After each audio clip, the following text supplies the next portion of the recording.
How effective is friendship evangelism?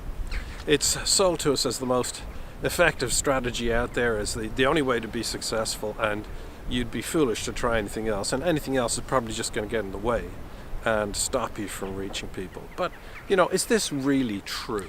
Personally, I believe that if you hold to friendship evangelism, building relationships, and waiting for people to come to you because you're so different, you're going to fail radically to fulfill Jesus' command to reach the world with the gospel. Many years ago, I was speaking at a church in Holland, in the Netherlands, and I'm using this example because the numbers work very well. It was in Delft, where you have 100,000 people, so the numbers are easy. The church had 200 people in it, not a bad number. They had this vision of being a city impacting church. And that's what they wanted to be, and that's what we should want to be. We should want to impact our city, our town, our village, our area. We want to impact people with the gospel. But their main idea was passive. The main idea is we'll put something on, we'll wait for people to come to us, we'll wait for people to ask us. Is that what Jesus told us to do? I don't believe so. But it is the most popular, in fact, the only thing out there at the moment that is acceptable in Christian circles today. I want to expose the futility of passive outreach and show you the numbers.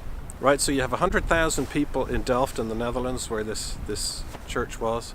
They have 200 people. How many friends are each of those people going to have to make in order to reach that city? City impacting church. 10, 20. They're going to have to make 500 different friends each. That's 1,000 friends per couple. Obviously that's not going to happen. That's outrageous. Forget it. But how many friends would be realistic? Say 10. Let's be generous. 10. You're going to have 10 people who are going to ask you to tell them about Jesus. Well, how many people are you going to reach then? A church of 200 people is going to reach 2,000 people. Quite a number, you say, and that is quite a number, and that would be great if we could reach 2,000 people with the gospel. And that's good, but how many people are we actually reaching percentage-wise? We're reaching 2% of the city. 2%. That means we're ignoring 98%. And we're being generous. 98%. That is not a city impacting church. How deluded can we be? We're missing 98%, and that's being generous. In reality, how many people are going to come and ask you to tell them about Jesus? Are you going to have 10 different people each? I have had someone come and ask me to tell them about Jesus, but it is rare.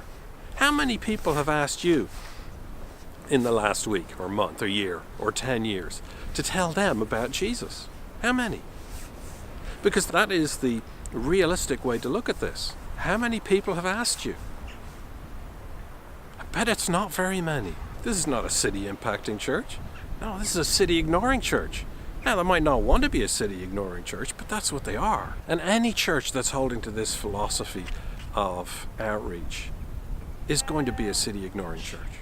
On the other hand, if each believer were to try to talk to people proactively about Jesus, well, it's awkward, yes. And you'll get people who won't like it, yes. Well, a church of 200 people who are going out talking to people on the bus or in the tram or as they walk down the street or in the shop or over a cup of coffee or whatever way you can figure out to do it. And those methods are all possible. How many people will you reach then? Guaranteed, if you start doing that in 1 week, you'll reach more than you will doing friendship evangelism in a year. We are to be proactive. We are not to be passive. If we are going to reach the world for Jesus, we've got to talk to strangers, because only the smallest percent are our friends. Only the smallest percent. It's very few. How many of your city are people you know? If you want to reach that city, that town, that village, whatever, you're going to have to talk to strangers. And if you refuse to talk to strangers, well, then you're in disobedience to Jesus, because he said, reach the world.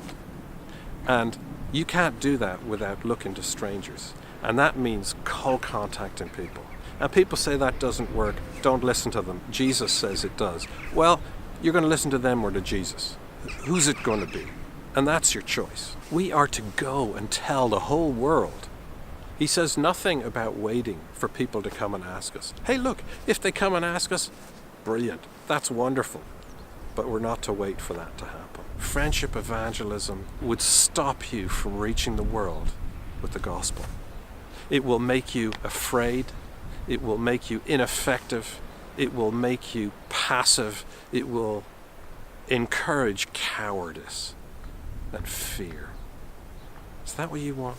Or do you want to stand up, pray to God for opportunities and courage, and go and tell people about Jesus? What are you going to do? What are you going to do? The evangelist is there to teach you how to do evangelism, how to talk to people about Jesus. And that's what we'd like to do. We'd like to teach you and train you and help you and equip you to share the gospel, to speak to people. Look up kingswarriors.org and get in contact with us. We'd love to help. Thanks for watching. Please subscribe. God bless you.